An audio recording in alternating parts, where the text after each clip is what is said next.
Environment Code, section 54956 dot 9. And during that, direction was given to staff. All right. With that, if everyone would rise for the flag salute.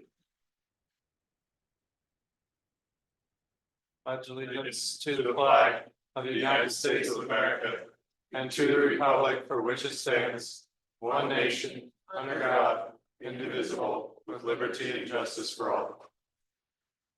All right. Roll call. Councilmember Lucchese, Here. Councilmember Hubbard, Here.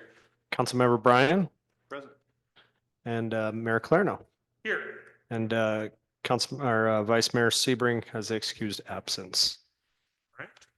And with that, we will go into special presentations and announcements, of which we do have one today. Cosmont update on downtown revitalization.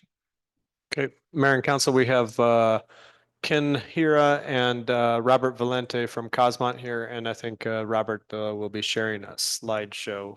So just let me get that up quickly.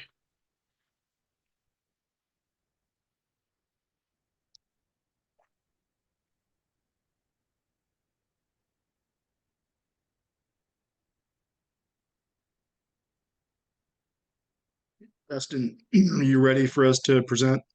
Yep, go ahead. Okay. Mr. Mayor and members of the council, it's good to see you all. Sorry we're not there in person. We do have an update on our activities.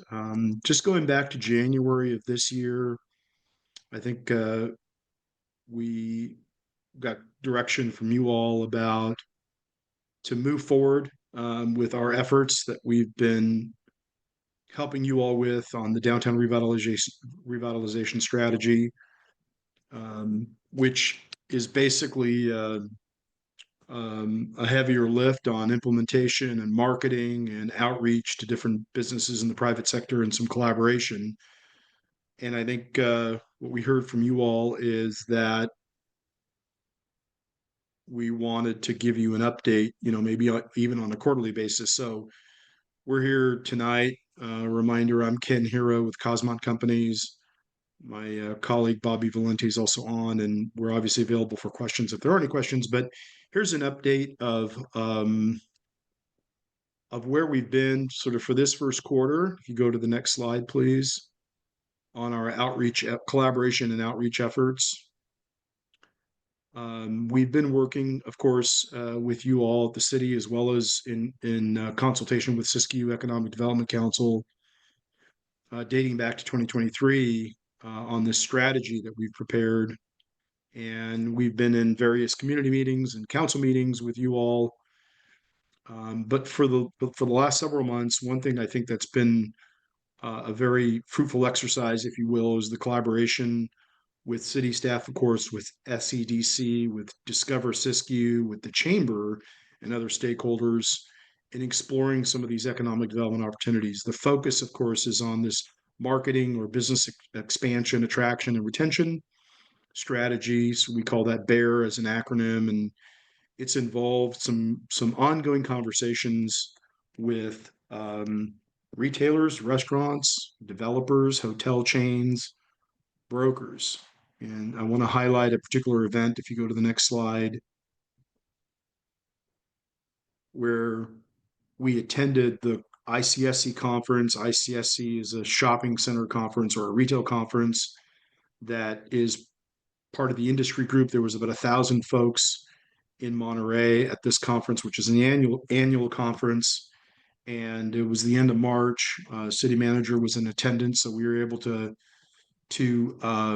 end up in numerous meetings that I tried to help coordinate and set with different professionals in the business in hospitality and retail. And I'll talk a little bit about that in a minute, just to give an update. The ICSC conferences, which happen throughout the year, the largest of them is in Las Vegas, the convention center, next month. I'll be attending. It ends up with 25,000 people. But the reason that Monterey is so productive is because it's kind of got a Northern California regional appeal, and and universe, if you will. So those 1,000 folks are all focused on central, northern, sort of California retail activities. Next slide.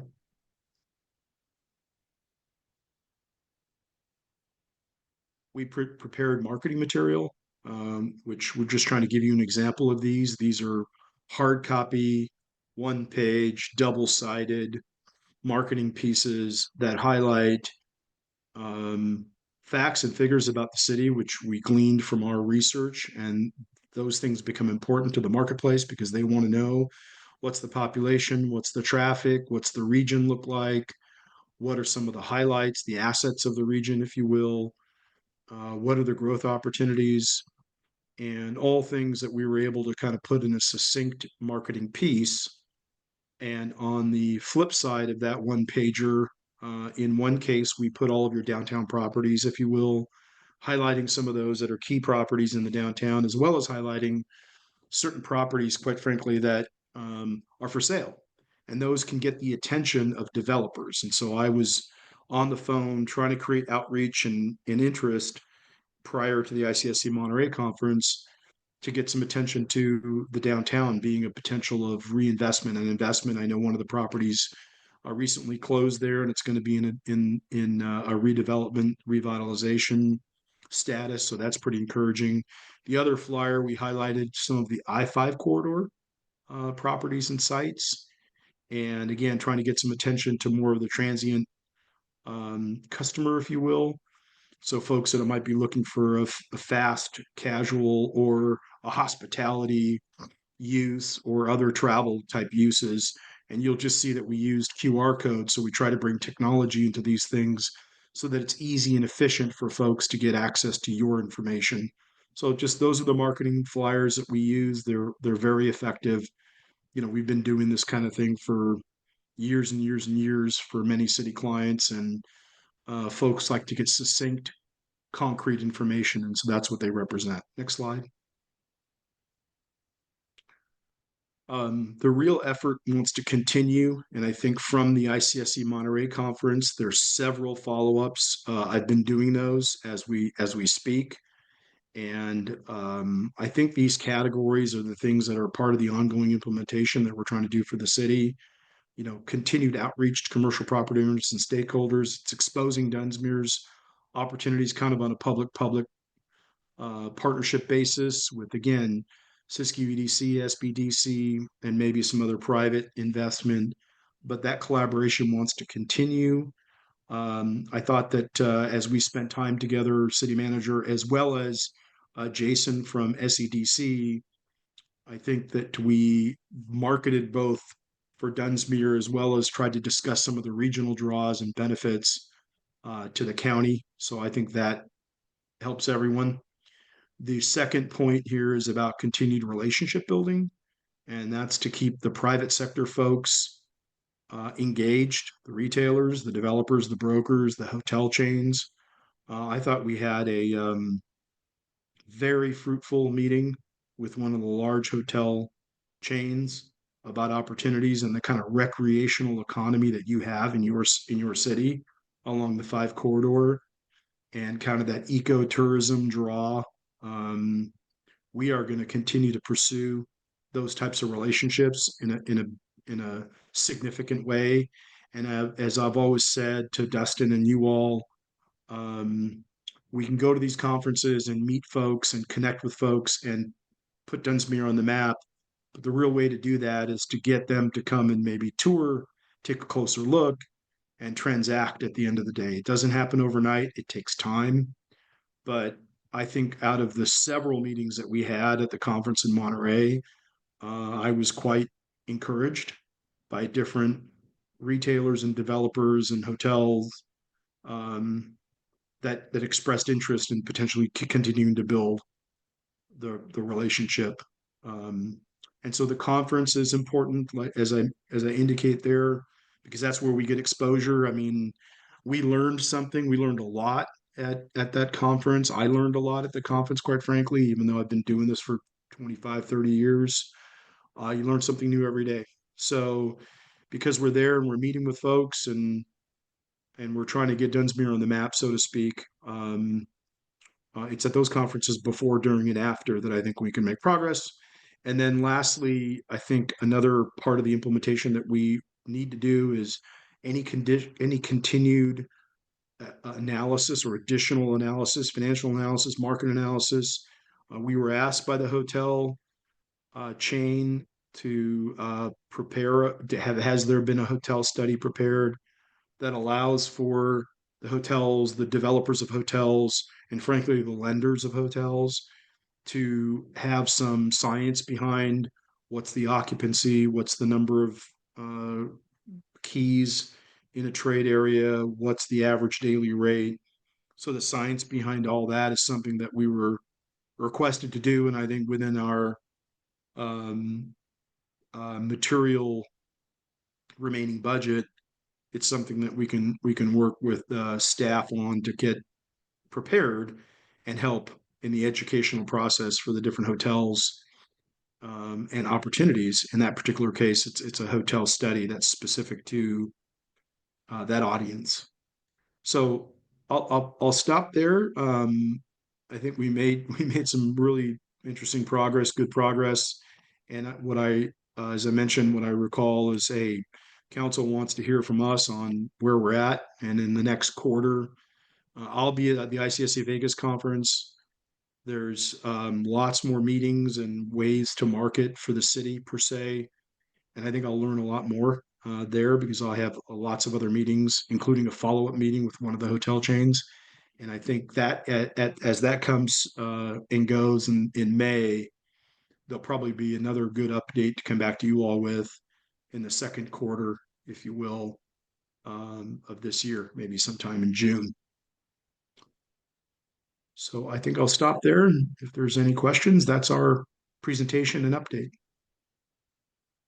Questions? All right, thank you for continuing to work on this. Get the name of the town out there a little bit, and hopefully by the next time you're up in front of us, we get have some more results. So, and some more concrete commitments. So, all right. I had one quick one. Do we have the hotel kind of marketing material prepared?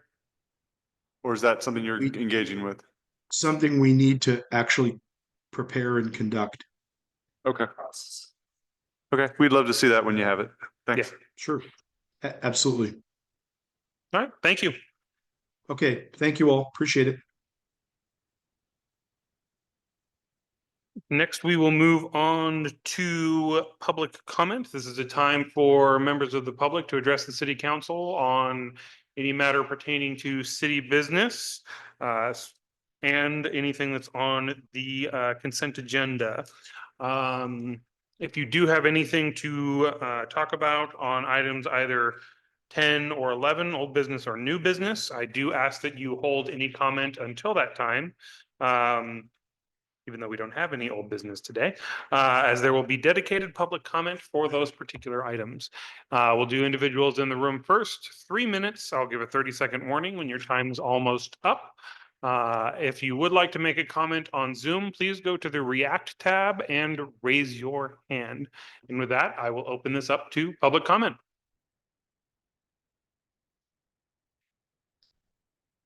And so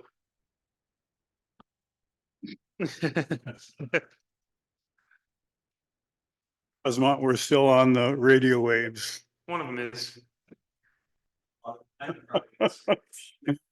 But Dustin's here to represent.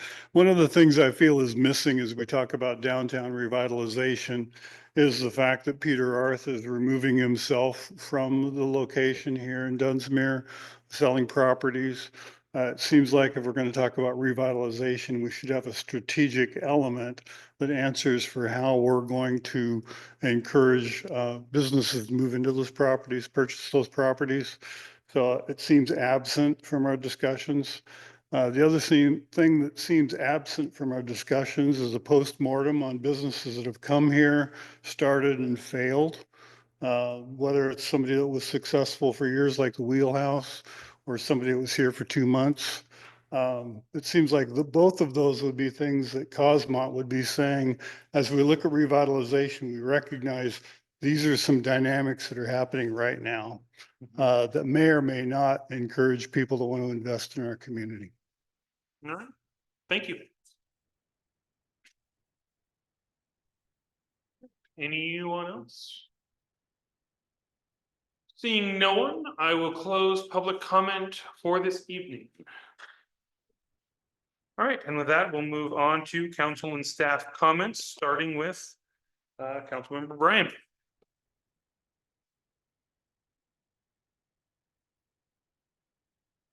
You can do staff first too. Oh, shoot. I was like, what It's are been you? a long day. for- All right, and we'll start with the sheriff's. Sergeant Ortiz told me that we have nothing to report. Okay, thank you. City Manager Reed. Steve has a few things in the novel. Okay. Steve Indicator, resilient specialist. I did want to bring up that we do have our Greenways Day coming up on May 3rd. With that, we do need volunteers with pickup trucks. So if you know somebody who has a truck and has free time on Saturday, May 3rd, tell them to come my way. That'll help us with the pickups. So far, right now, we have 16 residents where we're going to do volunteer cleanup on in partnership with the McConnell Foundation and the Mount Shasta Bioregional Ecology Center. And so those 16 residents will also be needing pickups on the day of May 3rd. The cleanup's going to be happening on April 28th before the event. And then on May 3rd, we'll be going back to pick up that stuff. And then we also have residents that have signed up separately for pickups for stuff that they're going to be piling themselves. So in total, we have 19 properties right now. So it's going to be a busy day. I do have people signed up to volunteer with trucks, but I'd rather have more and get done sooner with that. So if you know anyone, send them my way. And then we are going to be open from 8 to 3 doing the green waste. Tentatively now, it looks like we're going to be moving to the site of the former Parks and Rec area as after it's demolished, assuming that's all completed, because there is a fundraiser that night for the pool at the community center, but they're right next to each other. So either way, we'll be right there.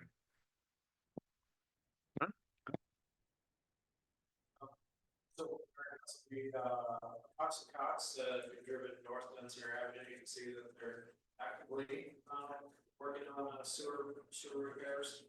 And so they will be continuing that project. If there's any questions, we do have all the documentation at the city, and we do have a large map so that people can see the streets that will be impacted. Or you'll start seeing white lines on the road, and I'm sure we'll be getting calls. Next, are they will put it down in Chester next week? Justin, is your mic on? They'll be moving down into Shasta Retreat next week and then doing more work in North Dunsmuir subsequently after that. We have the water on in the park, got all of that stuff connected. We passed our back T test, and so that is active, and now the park is open. Trees are all cleaned up and everything, and so guys did a lot of great work down there. Demolition of the Park and Rec building. I believe we made a post on that this week. So as you can see, it's newly fenced, and they should be starting any day now with the demolition of that. And then let's see, we are having some sloughing off of the road going down into Scarlet Way. So we met with two contractors today and one tomorrow, and we'll be looking at potential emergency repairs to correct that situation. It's currently under investigation on what's causing that. So that may have to happen before the next council meeting. But I will keep you guys aware of that. City attorney, we had closed session last week, and council has selected a firm. Councilmember Brian and myself are working through the agreement with them, and should have them on board shortly. This Sunday, Easter egg hunt, 2 p.m. at the ball field on the 25th. So that's next Friday. There's a senior resource fair and lunch. And Stephen will be attending that as part of the outreach for our safety element and LHMP and all of that type of stuff. And then I believe that's everything else I'm doing is budget. So lots of numbers. So that's all I have. Councilmember Brian. please. Well, primarily, I just wanted to let people know, I attended my second Transportation Commission meeting in Wairika. It's rather interesting. If we think our agendas are long, I had a 631 page agenda. 27 action items. And a lot of it was quickly gone over, but the main thing I want to bring to our attention is there will be a massive resurfacing and medium project going on between Dunsmuir and Sims starting, I believe, at the end of this year, beginning of next year. So I don't think we'll have any summer impacts this year, but gear up for 3 years of significant traffic impacts to and from the south. And it sounds like we'll even have backed up stuff through town again. So everyone just be ready for that. Additionally, there's a bunch of projects in the works for Caltrans in our area. But I think that's the primary one that impacts us. I did ask them to come to council at some point closer to the project starting to give us an update on the scope of the project and the way it might affect us. I think last time they did a really nice open house when they were doing the I-5 project, and I think that was pretty successful for getting people to, ask questions of the specific engineers, so. Yeah. And then the bridge is, according to them, almost completed. I did mention that the area underneath the bridge, the park, is really a disaster zone, although they're slowly kind of trying to correct that. They were less than definitive on saying that they'd clean it up. They got a little defensive. Well, it didn't look great when we came there, but so we'll see what happens there. But they did say they'd be willing to come talk to us about that. So hopefully we'll get some resolution on that. No, city manager told me he's working on it as well with his Caltrans contacts. That's all. Great. Councilmember Hubbard. No comments. Councilmember Lucchese. The only, I do have I just got back from Los Angeles from attending the UCLA Luskin Summit, which is part of UCLA's Public Policy Center. This year's summit was on equitable recovery and resilience and essentially was all about the Los Angeles fires, which occurred. It was a really great event, still kind of digesting a lot of that. And hopefully we'll be able to share some of the resources that I brought back. There were a lot of nonprofit and private funders that also fund projects up here in Northern California. So hopefully get some contacts to share with Stephen. Hopefully some more options for funding for projects related to all types of hazards, although they were very wildfire focused, urban fire focused due to that event. But overall, it was a really good event besides the very kind of depressing topic.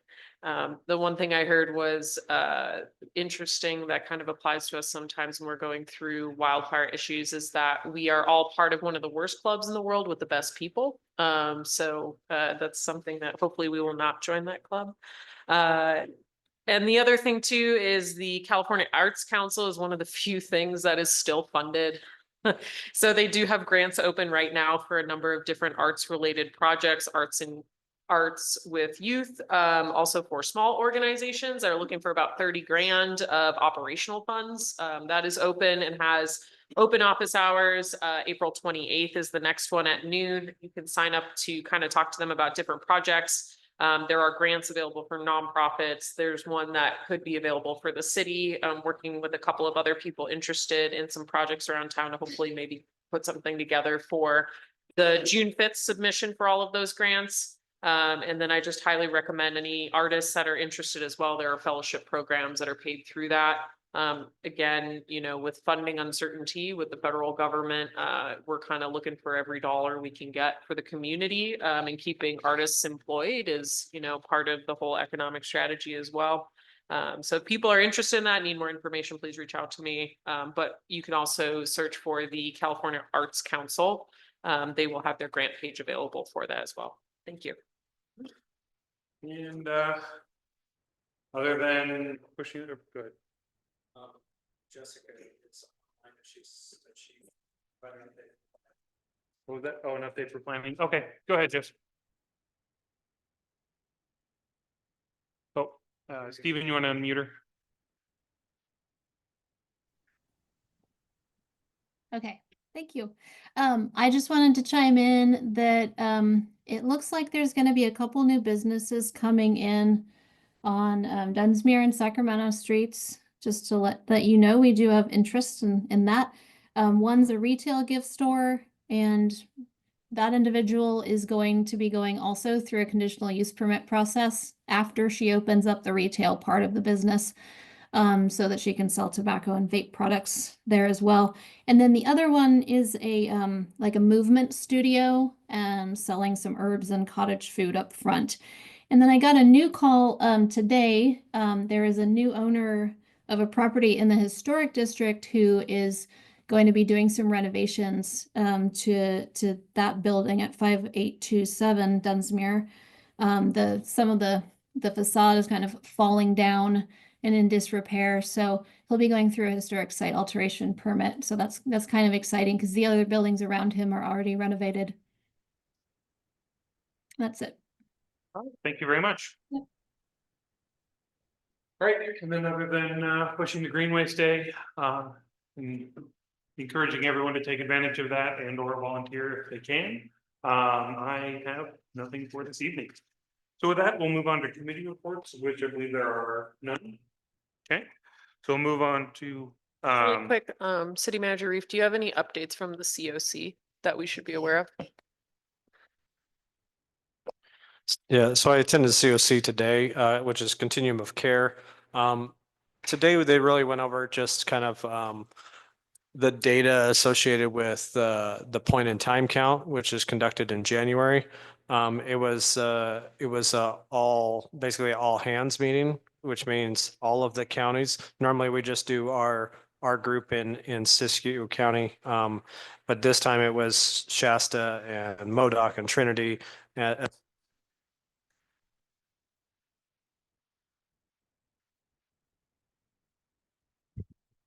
As well as Siskiyou County.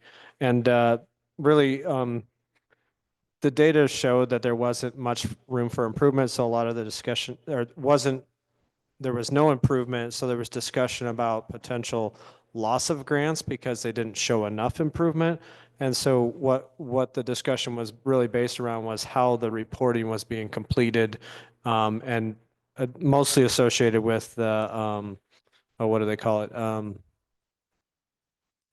It's slipping mind. Basically, their first entry into housing. So somebody that they do the outreach and then they house them, and then there's a step in there where a lot of times because it's just temporary housing that they don't close the case out, and so then it doesn't reflect in the data, even though they may have moved on to more permanent and more stable housing. And so a lot of it was more about process and how to improve process, and a lot of questions associated with that. So that'll come back out towards to the COCs to provide, for us to provide input as a group.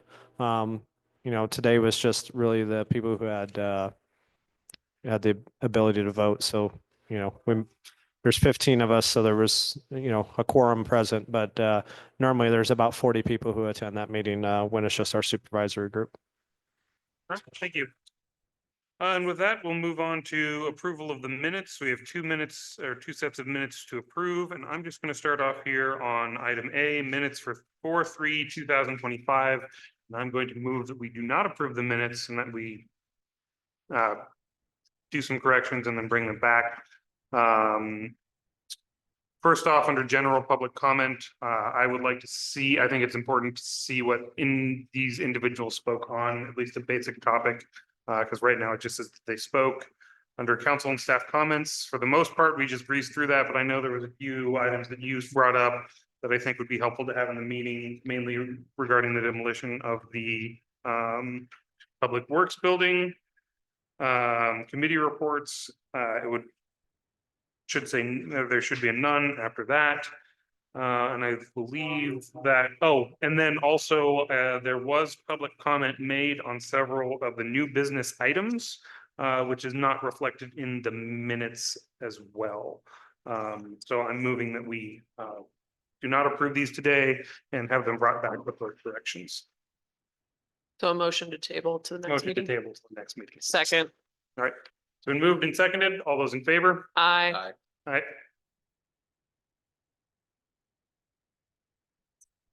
Approved.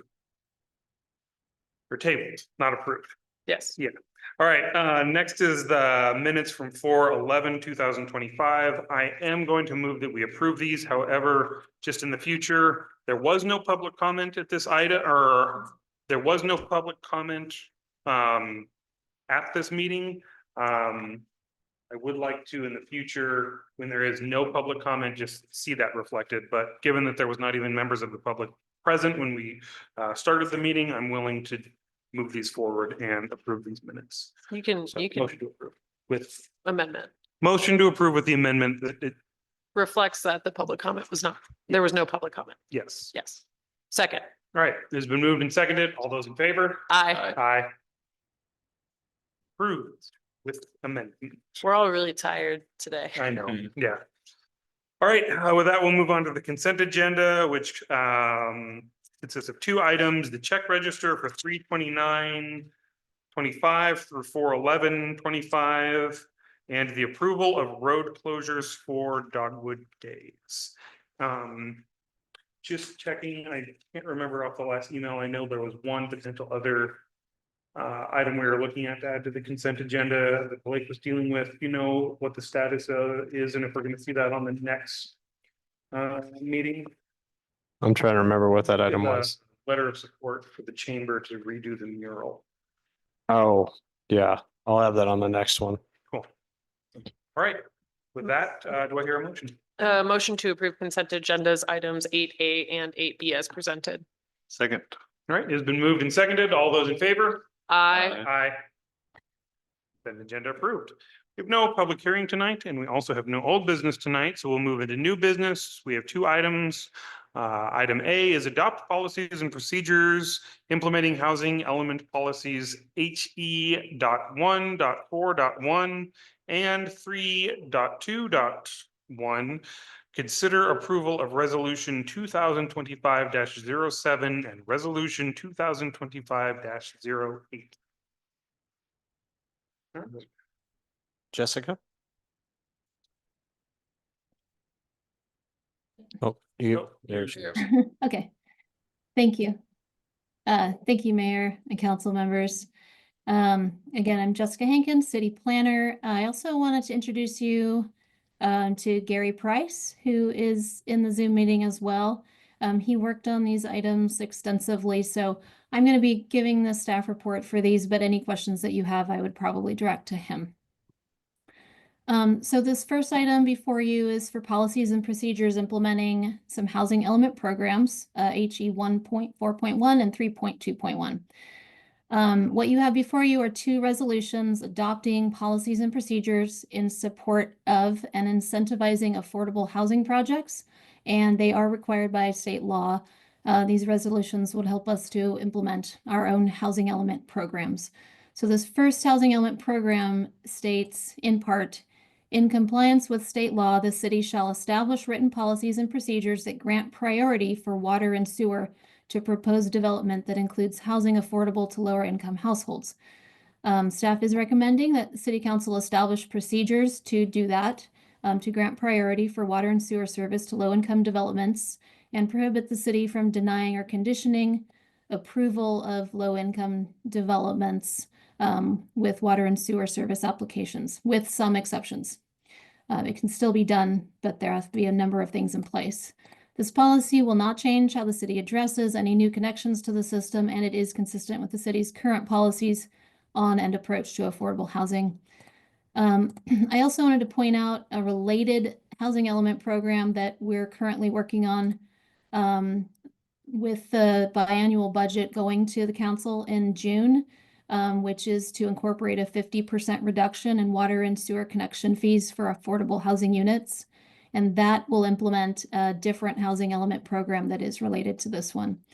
So adopting the resolution for this, which is 2025-06, and this policy would allow us to submit our housing element annual progress report with positive forward movement on this program. which does have an established time frame of 1 year from adoption of the housing element, which turns out to be tomorrow, actually. So we're making that one just in time if we adopt this tonight. The second housing element program is for the city to prepare a replacement and adopt a replacement housing policy for any new development that occurs basically on sites that have low or very low income housing. So if we eliminate low or very low income housing, then we would need to replace those units. This policy has an established time frame of adoption by the end of 2024, so we're a little bit late on this one, but we can report that it has been done in our annual progress report, which we're getting ready to submit to the state. So in conclusion, the recommended actions for you on this are to open the item for public hearing, consider any public comments, and adopt resolutions 2025-06 and 07 so that the city can show progress towards implementing the general plan housing element in the 2024 annual progress report to the state. I'm happy to answer any questions you have. Questions? I do have a quick question. It's just a procedural question. You had mentioned that a public hearing is required for this item. Did we publicly notice that, or is public comment on the item considered sufficient for public review? Public comment is considered sufficient for this item. Okay, thank you. I had a general question. How much do we charge for water and sewer hookups for, like, say, a single family residence? I can look that up real quick for you. Let's see here. Unless someone else knows off the top. Justin, your mic's off. I heard you at least. Yeah. Okay.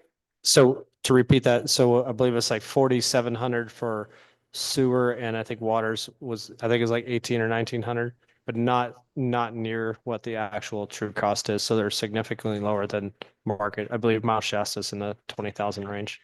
Yeah. I don't believe that we have reassessed or adopted a development impact fee study for that in a number of years, at least to my knowledge. Yeah, that's Correct. what I was thinking. So, Yeah, okay, and but this would it's further something subsidize it it'll something that'll be reviewed in the next 218 process. for water and sewer Yes. respectively. But I do appreciate that the program is based on a percentage and not an actual amount, so we wouldn't have to adopt this every single time we do a diff study. I love that. Yeah. Yes, it's Yeah. great. It is Appreciate that. good. Okay, and well, thank you. All right, unless there's anything else, we'll open this up to public comment.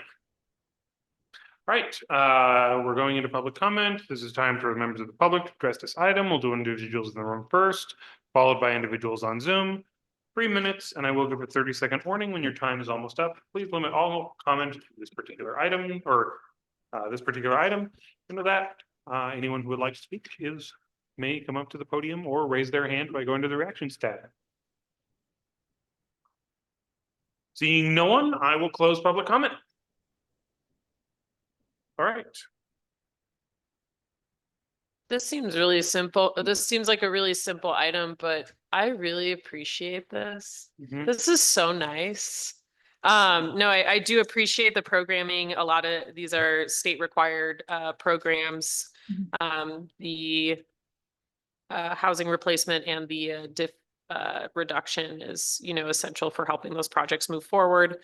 From your perspective, Jessica,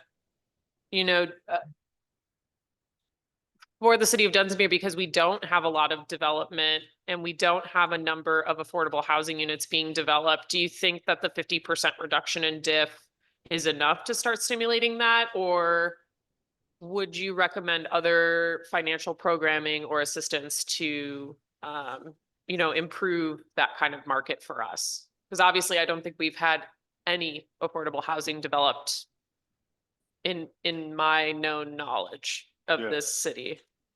I mean, depending on what you mean by it, but I do not believe there's any dedicated, restricted, affordable in any way. I mean, low But to extremely low. I don't think we've built any in a number of years. I mean, we definitely have rents that meet the criteria amount wise for low or very low.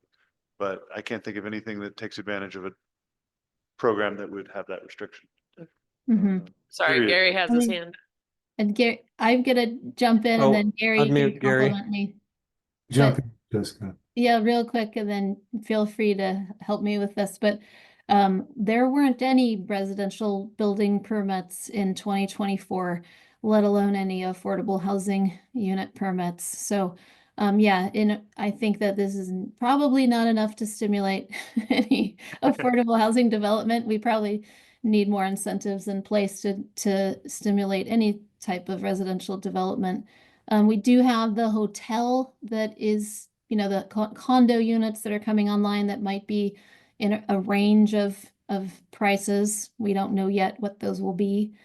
That's all I can think of. You have to look at the kind of the magnitude of our arena, which is what's two low-income housing units. So, you know, we can do what we can. I know that Jessica is working on a surplus land inventory of city land that could be used for that.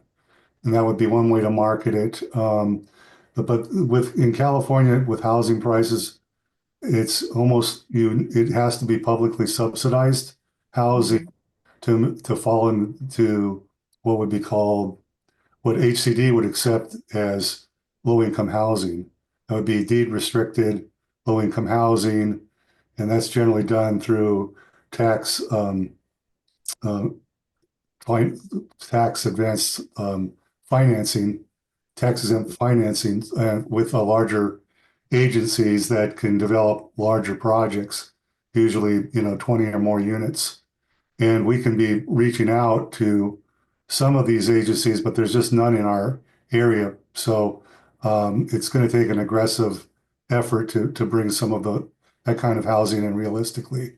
I think the best approach that we can hope to beat the arena is perhaps encouraging accessory dwelling units and helping plans. There's been some programs that we've developed with other smaller agencies where we actually create the plans for accessory dwelling units and give them to folks to build. So that would be one possibility we could do.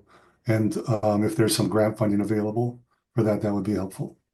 I love the idea of having pre-made plans for accessory dwelling units. Well, and we're required to adopt pre-approved accessory dwelling unit plans by, I believe, January 1, 2026, correct? I think that's in one of the programs. I'm not sure. Yeah, I think it is, and I don't know if I'm out of order if you want me to bring up more housing programs and annual review, because this is off topic from the item at hand. So we'll talk more about that in the next item. Okay. And, So, but you have any other comments? I was just gonna say, I've talked to housing developers, including affordable housing developers, trying to get them to come to the city. And the market itself is the biggest difficulty, but even something as small as this would help in those discussions. Like, hey, we just took a step to support those costs, because they often ask, well, what can the city do to help? And we're a very small city with small general fund. It's not like we can give them millions to do it, but it helps keep that conversation going that we've done this. Yeah. So. I'll talk more in the annual review for this, since this is a very specific item, but I'm happy to make a motion if there's no other discussion. All you. All right, cool. I'll make a motion to adopt resolution 2025-07, establishing policies and procedures for reserving water and sewer connections for lower income residential development projects, consistent with government code section 65589.7 by title. I'll second it. All those in favor? Aye. Or this doesn't have a budgetary impact, does it? No. No. All right. No. All those in favor? Aye. Passed. So I'll make another motion to adopt resolution 2025-08, housing replacement policy for low and very low income households, consistent with government code section 65583.2, subsection G, subsection 3. I'll second it. All those in favor? Aye. Aye. Approved. Thank you. All right, and with that, we'll move on to item B, 2024 General Plan and Housing Element Annual Progress Reports and adoption of Resolution 2025-09. And Jessica, I assume you'll be Yes. taking the lead on this item as well. Same deal. And Gary also worked on this one. So in fact, he did most of the work on this, but I'll go ahead and give the staff report. So the city is required under the government code to submit an annual report to the Governor's Office of Land Use and Climate Innovation, which is the new name for Office of Planning and Research, and the California Department of Housing and Community Development on the progress of implementing its general plan and the housing element separately, even though the housing element's part of the general plan. So we have prepared progress reports for both the general plan and the housing element. And so I'll just real quickly go over some of the highlights on what we've accomplished in the last year or in 2024. For the general plan, obviously there was an update to the housing element, and that was adopted in April 2024. And that incorporated changes in state law requirements for affirmatively furthering fair housing, low barrier navigation centers, supportive housing developments, and other items. We've been in the process, Stephen's been in the process of updating the safety element, which is part of the requirements. So that's great. The city will need to make additional changes to the conservation element, the land use element, and other elements for addressing environmental justice. And I'll report on that progress of that here in just a second. The city removed other barriers to development by adopting a mixed-use zoning district. The city adopted an active transportation plan, which will give the city the ability to apply for ATP grant funding to improve access options throughout the city. The city adopted the downtown revitalization plan to facilitate retail recruitment in the downtown core.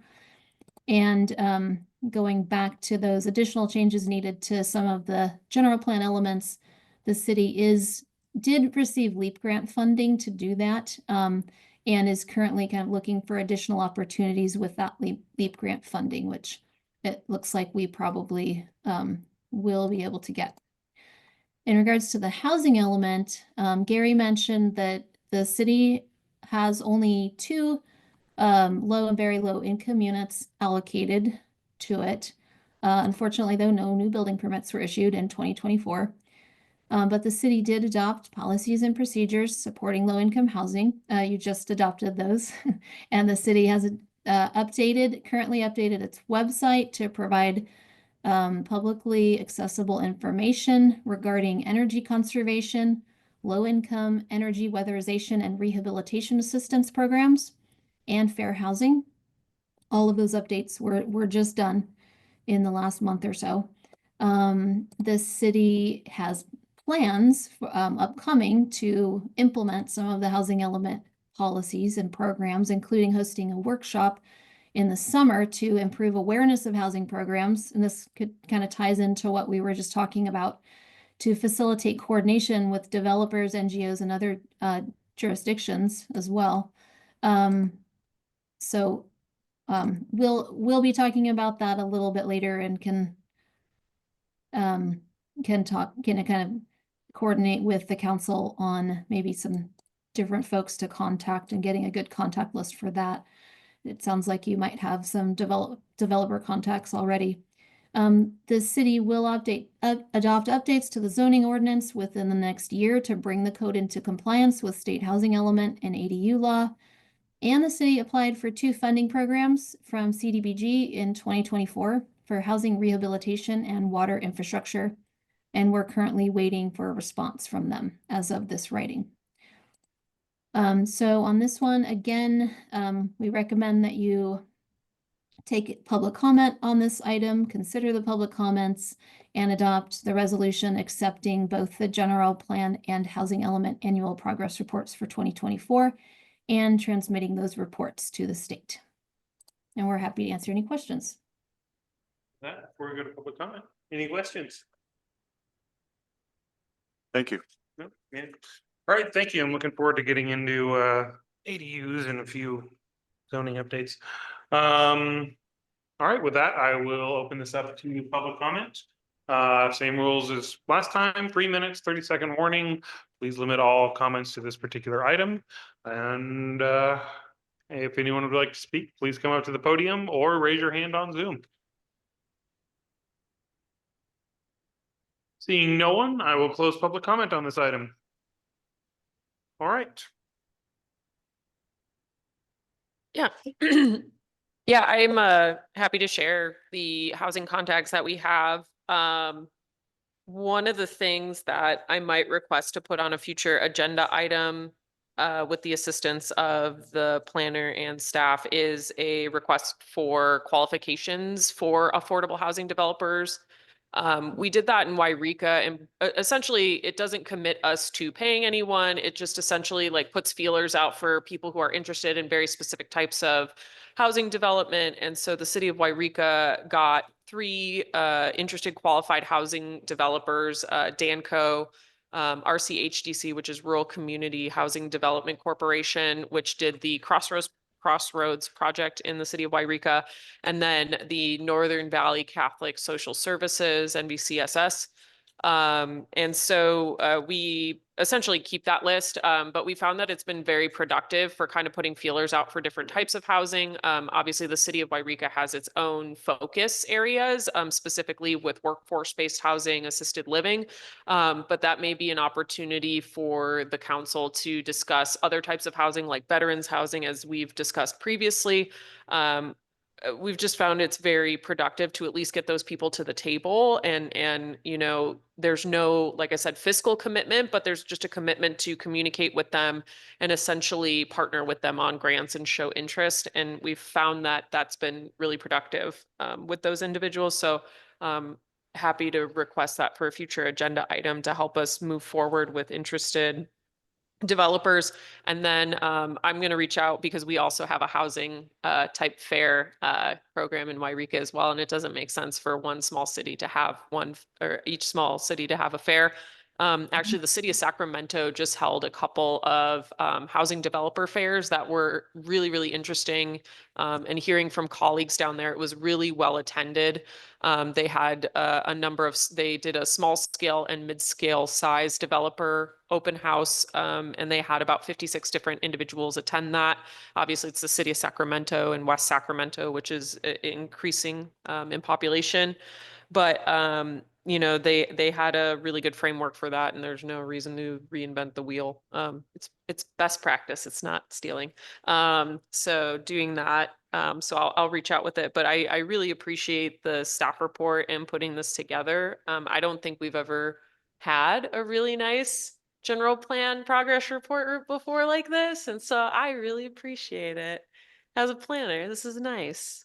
I like this. So thank you. And yeah, happy to share resources from one small city to another. But yeah, really happy to Great. have this and your recommendation.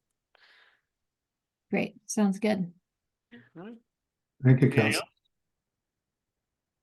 I would like to move we adopt resolution 2025-09, accepting the 2024 general plan annual progress report and the 2024 general plan housing element annual progress report, and approving transmittal of the reports to the Governor's Office of Land Use and Climate Innovation and the California Department of Housing and Community Development. I'll second. All right, it's been moved and seconded. All those in favor? Aye. All right, approved. Thank All right. you. Thank you. And one thing I do just have to say as well, while you're still on the line, I very much appreciate the detailed and thorough staff reports. There. I very much, I noticed that at the last meeting as well. So thank you very much for providing us the great information. They're better than mine, which is like really exciting. It's really exciting. I appreciate you guys so much. All right, with that, we'll move on to future agenda items. Anything today? I would like to request the request for proposal item to come to a future agenda. I didn't have a second on that, but I'd like to request that from the rest of council if you'd be interested in Request for discussing proposal or qualifications? qualifications. Yeah. Apologies. I second that. All right, Right. I'll get that together and send it over to Jessica. Cool. All right, anything else? Can we do that with additional developments as well?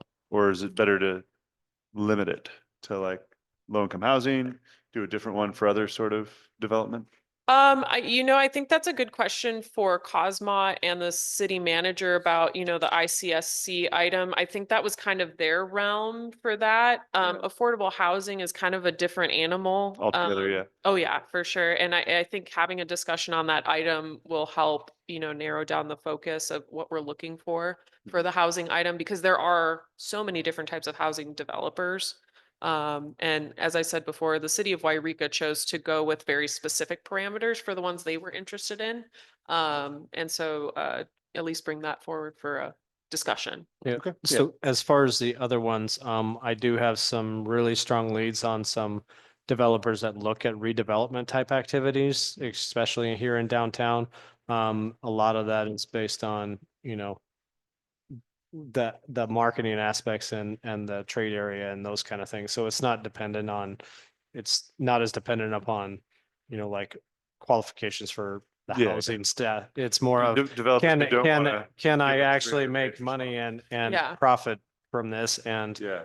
does it make sense for me to invest in Dunsmuir? And so we're working on that. And I do have some very strong interest in those aspects. And so hopefully some of that will come to fruition. And I will say, at the summit, one of the things at the state level that is being discussed again roughly because of the uncertainty with the federal funding avenue, there is a discussion in reinstituting the redevelopment agencies. Yeah, I was really excited to hear that from an actual state senator down in the SoCal area, that they are exploring different options for bringing that back as updated regulations, which would be really exciting for us. Well, then, I have another future agenda item. Can Yes. we write a letter of support? Yeah, I State mean, senators? we can. State representatives asking for redevelopment to come back or something to replace its Yeah, great black hole at least? I'd be happy to put something together with you and bring that forward. So Yeah, we'll work on that together. there is a Cal League of Cities event coming up too, that it might be good to bring that up as something to Oh, and promote. I've heard that the mayor has volunteered us for Lola. Oh, Why not? yes. Yes, In July. July. Wonderful. Very limited. We- Cities, unfortunately, very few of the cities attend Lola when it's in Tule Lake. So there were very limited options on what to take the next. I think we chose a date that I was gonna run by you. We'll get that on. Yeah, we can do that. Yeah. Sorry. So we can go over that. Yep. I had one other, just from closed session, was the code enforcement update. You wanted to come back in, late June.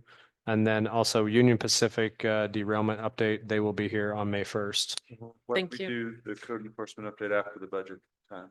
The law, I can do that. That's depending fine. on the need for an update on the. Yeah, my expectation, I mean, either one is fine with me. So in July, our first meeting is the day before the 4th of July. So I think we canceled that. So we only have one meeting in July, which will be the 20 something. Okay. 3rd plus 14 is 17th. How about that? Right. Well, unless there's anything else, I move that we adjourn. Second. Meeting adjourned.